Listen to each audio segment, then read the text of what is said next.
വറഹ്മത്തുള്ളാഹി വബറകാതുഹു. വസ്സബ്റു ളിയാഉൻ. ശറഇൽ പുണ്യമാക്കപ്പെട്ട ക്ഷമ അത് പ്രകാശമാണ്. പരിശുദ്ധ ഖുർആനിൻ്റെയും ഹദീസിൻ്റെയും മേലിൽ ഉറച്ചു നിൽക്കലാണ് ക്ഷമ കൊണ്ട് ഉദ്ദേശിക്കുന്നത്. അള്ളാഹുവിൻ്റെ ത്വാഅത്തിൻ്റെ മേലിലുള്ള ക്ഷമയാണ്. അള്ളാഹുവിന് എതിര് ചെയ്യലിനെ തൊട്ടുള്ള ക്ഷമയാണ്. അവനെ വേദനിപ്പിക്കുന്ന പരീക്ഷണങ്ങൾ വരുമ്പോൾ അതിൻ്റെ മേലിലുള്ള ക്ഷമയാണ്. ഇങ്ങനെ പല രൂപത്തിൽ ഇതിന് വ്യാഖ്യാനം പറഞ്ഞവർ ഉണ്ട്. ഏതർത്ഥത്തിലാണെങ്കിലും പരിശുദ്ധമായ ദീനിൽ പ്രോത്സാഹിപ്പിക്കപ്പെട്ട ക്ഷമ എന്നത് പ്രകാശമാണ്, വെളിച്ചമാണ്.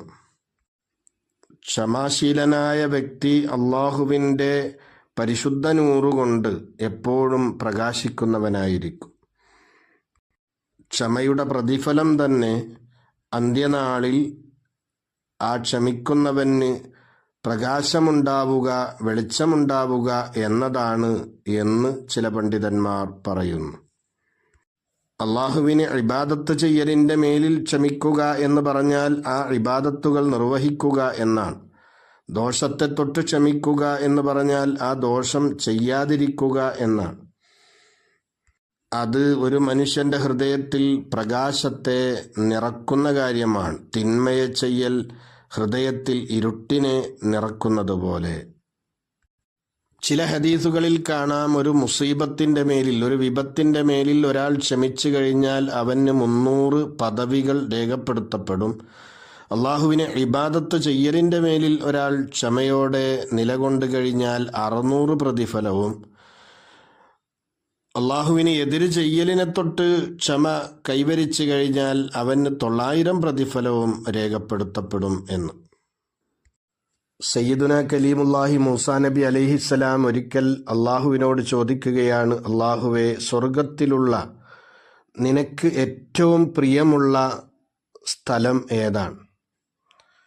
അള്ളാഹു സുബ്ഹാനഹു വ തആല പറഞ്ഞു, ഹലീറത്തുൽ ഖുദുസ് എന്ന് പറയുന്ന സ്വർഗത്തിലെ ഒരു ഏരിയയാണ്. മൂസാ നബി അലൈഹിസ്സലാം ചോദിച്ചു, അവിടെ ആരാണ് താമസിക്കുക? അള്ളാഹു പറഞ്ഞു, വിപത്തുകളും മുസീബത്തുകളും പ്രയാസങ്ങളുമായി ജീവിച്ചവരായിരിക്കും അവിടെ ഉണ്ടാവുക. ഉടനെ മൂസാ നബി അലൈഹിസ്സലാം അതാരാണ് അള്ളാഹുവേ എന്ന് ചോദിക്കുമ്പോൾ അള്ളാഹു തആല അതിന് കൊടുക്കുന്ന മറുപടി, ഞാൻ പരീക്ഷണങ്ങൾ നൽകുമ്പോൾ ക്ഷമിക്കുകയും ഞാൻ അനുഗ്രഹങ്ങൾ നൽകുമ്പോൾ നന്ദി ചെയ്യുകയും എന്തെങ്കിലും വിപത്തുകൾ അവർക്ക് ഞാൻ നൽകുന്ന സമയത്ത് ഇന്നാ ലില്ലാഹി വ ഇന്നാ ഇലൈഹി റാജിഊൻ എന്ന മഹത്തായ ആ ഒരു വചനം പറയുകയും ചെയ്യുന്ന വിഭാഗമാണത്.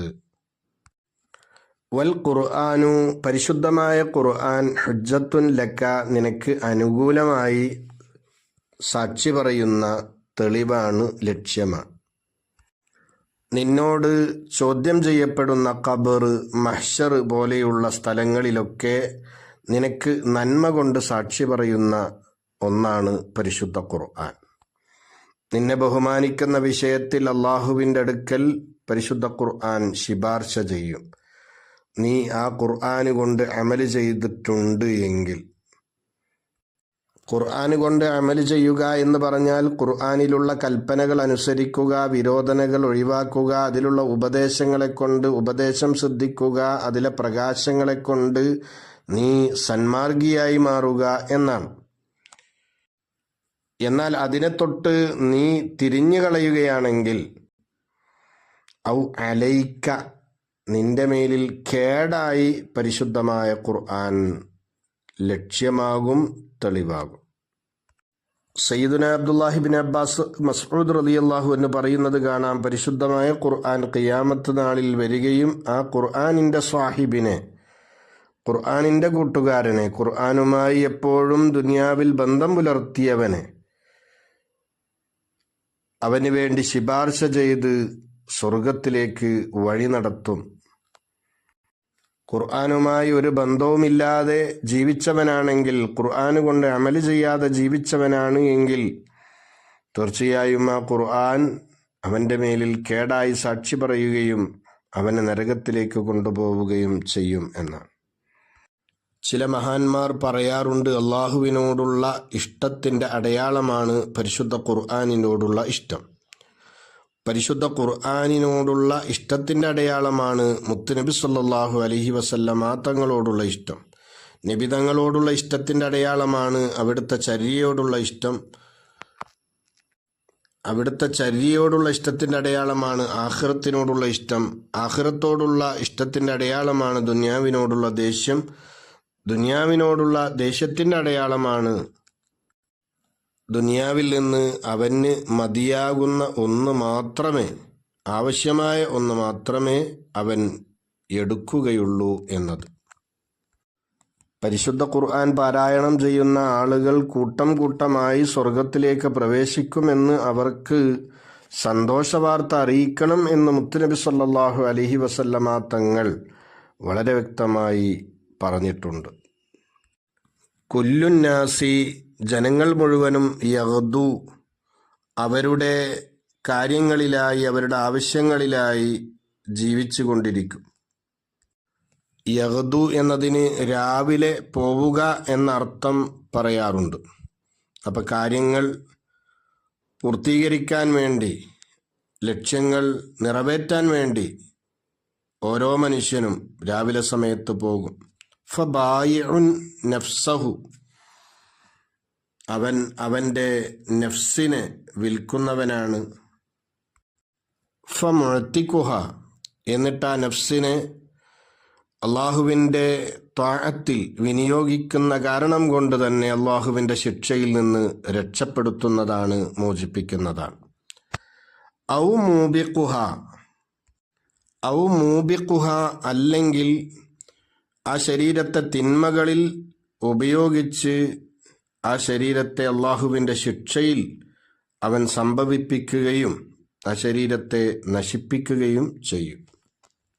ശരീരത്തിൻ്റെ ഇച്ഛകളോട് പിന്തുടരുക, പിശാചിൻ്റെ മാർഗം പിൻപറ്റുക എന്നതൊക്കെയാണ് ഒരു ശരീരം നശിച്ചു പോകുന്നതിൻ്റെ അടയാളം. ശരീരത്തെ പിശാചിൽ നിന്നും നരകത്തിൽ നിന്നും രക്ഷപ്പെടുത്താനുള്ള പല മാർഗങ്ങളും മഹാന്മാരായ സൂഫിയാക്കൾ പഠിപ്പിക്കുന്നുണ്ട്. ലാ ഇലാഹ ഇല്ലല്ലാഹ് എന്ന പരിശുദ്ധമായ വചനം 70,000 പ്രാവശ്യം ഒരാൾ ആത്മാർത്ഥമായ നിലയ്ക്ക് ചൊല്ലിയാൽ തീർച്ചയായും അത് ചൊല്ലുന്നവനെ, അല്ലെങ്കിൽ അത് ആർക്ക് വേണ്ടിയാണോ ചൊല്ലിയത് അവരെ നരകത്തിൽ നിന്ന് മോചിപ്പിക്കപ്പെടും എന്നാണ്. മുൻഗാമികളായ ആളുകൾ അത് സ്വന്തം ശരീരങ്ങൾക്ക് വേണ്ടിയും അവരുടെ കുടുംബങ്ങളിൽ നിന്നും സഹോദരങ്ങളിൽ നിന്നും ഒക്കെ മരണപ്പെട്ടു പോയവർക്ക് വേണ്ടിയും ചെയ്യാറുണ്ടായിരുന്നു. മുൻഗാമികളുടെ പ്രവർത്തനങ്ങളുടെ ബറക്കത്തിന് വേണ്ടിയും അവരോട് പിന്തുടരുക എന്ന നിലക്കും അത് ചെയ്യൽ നമുക്കും അത്യാവശ്യമാണ്. നാം മരിക്കുന്നതിന് മുമ്പ് നമുക്ക് വേണ്ടി 70,000 ദിക്റുകൾ ചൊല്ലിവെക്കുന്നത് വളരെ നല്ലതാണ്. ഈ ഹദീസ് റിപ്പോർട്ട് ചെയ്ത സ്വഹാബിയുടെ പേര് ഹാരിസ് എന്നാണ്, അതല്ല കഅബ് എന്നാണ്. ഇങ്ങനെ 2 അഭിപ്രായം ഉണ്ട്. യമനിലുള്ള അഷ്അർ എന്ന് പറയുന്ന കബീലയിലേക്ക് ചേർത്തി അഷ്അരി എന്ന് പറയപ്പെടുന്നു. സയ്യിദുന ഉമർ റളിയല്ലാഹു അൻഹുവിൻ്റെ ഭരണകാലത്ത് പ്ലേഗ് രോഗം ബാധിച്ചുകൊണ്ടാണ് ബഹുമാനപ്പെട്ടവർ വഫാത്തായത്. 28 ഹദീസുകൾ ബഹുമാനപ്പെട്ടവർ റിപ്പോർട്ട് ചെയ്തിട്ടുണ്ട്. പരിശുദ്ധ ഇസ്ലാമിൽ ശുദ്ധിക്കുള്ള വലിയ സ്ഥാനം ഈ ഹദീസ് പഠിപ്പിച്ചു തരുന്നു. അള്ളാഹുവിന് തസ്ബീഹ് ചെയ്യുന്നതിൻ്റെയും ഹംദ് ചെയ്യുന്നതിൻ്റെയും മഹത്വം, നിസ്കാരം, സ്വതക്ക, ക്ഷമ എന്നതുകൊണ്ട് ഒരു മനുഷ്യന് ദുനിയാവിലും ആഖിറത്തിലും ലഭിക്കുന്ന വലിയതായിരിക്കുന്ന നേട്ടങ്ങൾ, പരിശുദ്ധമായ ഖുർആന് കൊണ്ട് അമല് ചെയ്യുക എന്നത് സ്വർഗത്തിലേക്ക് നയിക്കുന്ന കാര്യമാണ്. ഖുർആനിനെ തൊട്ട് ആരെങ്കിലും തിരിഞ്ഞു കളഞ്ഞാൽ, ഖുർആൻ കൊണ്ട് അമല് ചെയ്യുന്നില്ല എങ്കിൽ അവനെ നരകത്തിൽ എറിയപ്പെടും എന്നത്, ഇങ്ങനെ പല കാര്യങ്ങളും ഈ ഹദീസ് നമുക്ക് പഠിപ്പിച്ചു തരുന്നു. ഒരു മനുഷ്യൻ അവൻ തന്നെയാണ് അവൻ്റെ നഫ്സിനെ നാശത്തിൽ കൊണ്ടുപോയിടുന്നതും രക്ഷപ്പെടുത്തുന്നതും. അള്ളാഹു ഇഷ്ടപ്പെടുന്ന ഇബാദത്തുകളിൽ അവൻ്റെ ശരീരത്തെ അവൻ ഉപയോഗപ്പെടുത്തുമ്പോൾ നരകത്തിൽ നിന്ന് അവന് രക്ഷപ്പെടാനും സ്വർഗത്തിലേക്ക് എത്താനും കഴിയുന്നു. എന്നാൽ അള്ളാഹുവിന് എതിര് ചെയ്യുന്ന വിഷയത്തിലാണ് അവൻ്റെ സർവ്വ പരിശ്രമങ്ങളും എങ്കിൽ തീർച്ചയായും ആ ശരീരത്തെ അവൻ നശിപ്പിക്കുകയും നരകത്തിലേക്ക് അവൻ പ്രവേശിപ്പിക്കുകയും ചെയ്യുന്നു. റവാഹു മുസ്ലിമുൻ, ഇത് മുസ്ലിം എന്നവർ റിപ്പോർട്ട് ചെയ്ത ഹദീസാണ്. പരിശുദ്ധമായ ദീനിൻ്റെ വളരെ മുഖ്യമായ പല കാര്യങ്ങളുടെ മേലിലും ഉൾക്കൊണ്ട ഒരു ഹദീസാണ് ഈ ഹദീസ്.